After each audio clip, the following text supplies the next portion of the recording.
예전에는 공기가 이러지 않았는데 이렇게 말씀하시는 분들이 참 많은데 그 예전을 어디로 생각할 거느냐에 따라서 이게 굉장히 크게 달라질 것 같습니다. 예전을 50년대, 60년대, 70년대로 생각을 하면은 5, 60년대나 70년대는 산업이 크게 발전하지도 않았고 자동차도 많지 않았고 제가 자랄 때만 해도 늘 푸른 하늘을 보고 자란 것이 사실입니다.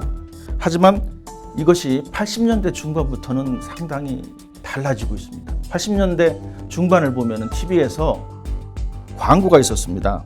올림픽을 앞둔 우리 환경. 그런데 잠깐만. 아직 반칙이 남아있군요. 86 아시안 게임과 88 올림픽을 앞두고 나서 TV에서는 공익 광고를 하기 시작했는데 이때 공익 광고의 주제가 대기오염을 막는 것이었습니다. 공익 광고에 대기오염을 막는다는 것이 나왔다는 것 자체가 그 당시에 대기오염이 상당히 심했다 이런 것을 방증한다고 이제 볼 수가 있는데요. 실제로 이제 국내 대기오염을 측정하기 시작한 것이 1984년부터입니다. 우리 머리카락의 굵기가 50에서 70 마이크로미터 정도 됩니다. 그러니까 미세먼지는 10 마이크로미터 이하인 것을 측정한 것을 생각을 해보면은 머리카락 굵기보다 5분의 1에서 크게는 7분의 1 정도로 작은 입자만 측정을 한 게 그것이 이제 95년부터 시작을 됐습니다. 그리고 흔히 요즘에 더 이제 관심을 많이 갖게 되는 PM 2.5라는 것이 이제 크기가 입자 크기가 2.5 마이크로미터 이하인데 그것을 시작한 것은 서울이 2002년입니다. 그리고 다른 도시는 2015년부터 시작됐습니다. 1984년에 대기 중에 있는 총먼지를 측정하고 그 다음에 1995년에 서울에서 미세먼지, 흔히 말하는 우리가 요즘 말하는 미세먼지를 측정을 했고 그 다음에 서울에서는 2002년에 PM 2.5 그 다음에 전국적인 실시는 2015년이 돼서야 시작이 됐습니다. 그러니까 1984년 이전에는 자료가 없습니다. 1995년 그리고 2000년도까지는 지금과 같은 미세먼지를 측정하지는 않았고요. 대기 중에 있는 총먼지, 그러니까 대기 중에 먼지의 크기와 관계없이 총먼지를 측정했습니다. TSP라고 하는데 80년대 중반 자료를 보면 이 총먼지 값이 200을 넘어섭니다. 그런데 이제 95년쯤, 90년대 중반쯤에 오면은 이 총먼지의 양이 80 안팎까지로 떨어집니다. 그러니까 80년대 중반의 대기 중에 먼지 양이 90년대 중반의 먼지 양보다 훨씬 더 많았다는 것이죠. 그러니까 공식적인 관측 자료로만 봐서는 80년대 중반이 90년대 중반보다 대기 중에 먼지가 훨씬 많았고 또 90년대 중반 이후도 지금까지 계속 먼지를 측정하고 있는데 그 측정값을 보면 계속해서 전반적으로 줄어들고 있는 게 사실입니다. 계속해서 줄어들던 미세먼지나 초미세먼지가 2012년도에 가장 낮았고 2012년도 이후에는 다시 늘어나기 시작을 했어요. 그러니까 2012년도를 기준으로 보고 2012년, 13년, 14년, 15년 그 이후를 생각한다면 줄지 않고 늘은 거거든요. 그러니까 최근에 5, 6년 정도만 생각하면 미세먼지가 줄은 것은 아닙니다. 예전의 기억을 더듬어서 만약 1960년대나 70년대 이때를 생각하고 지금을 생각하면 지금 굉장히 심한 꼴이 되는 것이죠. PM10이라는 것은 지속적으로 줄어드는데 PM2.5라는 아주 작은 먼지는 최근 들어 잘 줄어들지 않고 있습니다. 심지어 미세먼지가 나쁨인 날 최근 들어 오히려 늘어나고 있어요. 1년 내내 자동차가 돌아다닙니다. 공장 굴뚝에서 1년 내내 오염물질이 나옵니다. 계절이 따로 없습니다. 1년 내내 영향을 줍니다. 다만 바람이 좀 있기 때문에 우리나라 같은 경우는 중국의 영향을 많이 받잖아요. 평상시에 뭐 30에서 50% 많을 때, 고농도 때는 60에서 80%가 중국 건데 만약 북서풍이 불어온다면 북서풍이 부는 계절이면 늦가을부터 봄까지거든요. 우리나라에서 만들어진 먼지하고 중국에서 들어오는 많은 먼지가 합해지기 때문에 미세먼지가 심해지는 거예요.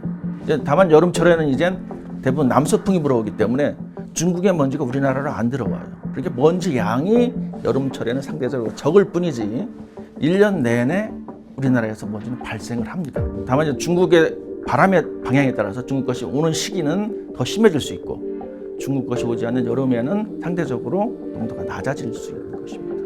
우리나라 미세먼지를 봤을 때 중국이 주범이라고 보는 것이 맞습니다. 틀린 말이 아닙니다. 따라서 미세먼지 문제는 중국과 같이 해결해야 되는 것이 맞습니다. 중국에 당장 문제를 제기해서 다 스톱을 시키든지 했으면 좋겠는데 그런 것이 쉽지 않다는 거죠. 그리고 미세먼지가 나오는 근본적인 원인이 경제활동, 인간 활동에서 나오는 건데 경제활동과 인간 활동을 당장 멈추라고 할 수가 없어요. 뿐만 아니라 미세먼지가 발생하는 가장 기본적인 원인으로 들어가면은 화석연료인데 우리가 말하는 석탄이라든가 석유라든가 이런 화석연료가 이제 연소해서 타서 나오는 문제인데 우리 모든 경제활동의 기반이 화석연료입니다. 모든 경제를 그냥 다 스탑시켜라?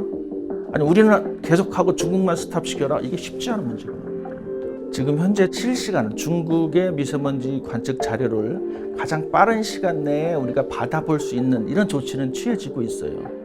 하지만 오염물질이 국가의 경계선을 넘어가는 문제, 이 문제가 상당히 어렵습니다. 왜냐하면 일단 같이 공동으로 연구해서 그걸 사실로 인정하는 데까지 시간이 오래 걸리고 거기에 대한 보상 문제도 뒤따라야 되기 때문에 미국이나 카나다 같은 경우를 예를 보면은 적어도 10년 이상 걸리고요. 많게는 20년 이상도 걸립니다. 당장 해결했으면 좋겠는데 거기까지는 상당히 어려운 문제, 아니면 긴 시간이 남아 있습니다. 많은 사람이 묻습니다. 이게 과연 어느 나라 걸 믿어야 되느냐, 어느 업체 것을 믿어야 되느냐, 어느 앱을 믿어야 되느냐, 여러 가지 질문이 있는데요.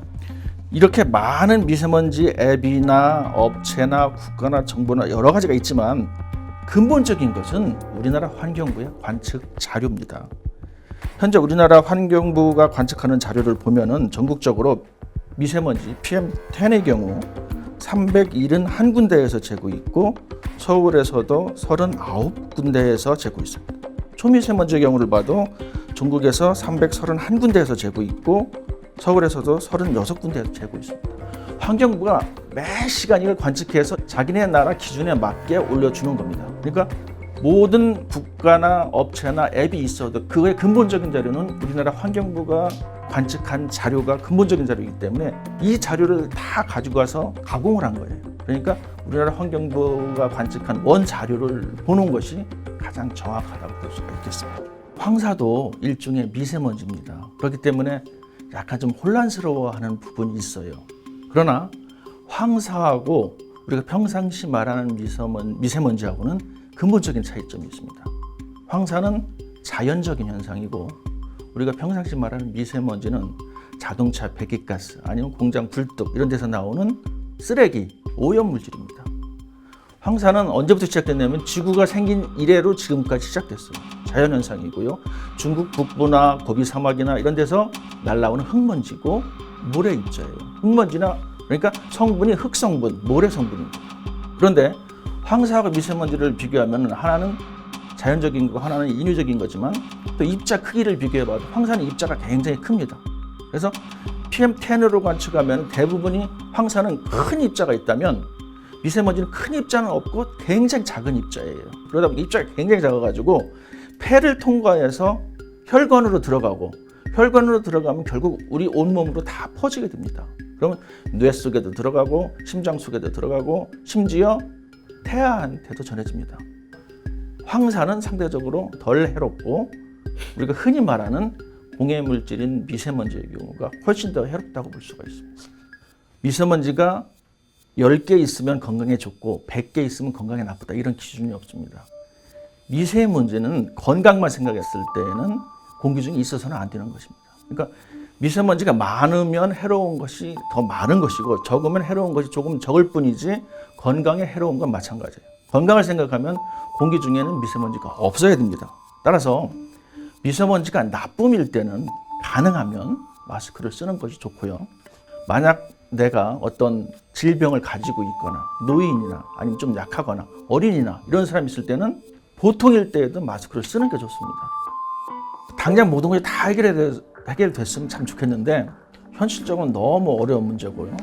그 근간에 들어가면은 이 미세먼지가 나오는 것이 화석연료에서 나오기 때문에 우리 모든 경제가 화석연료에 기반한 경제인데 중국이든 우리든 화석연료를 사용하지 말라라는 부분이 현실적으로는 어렵습니다.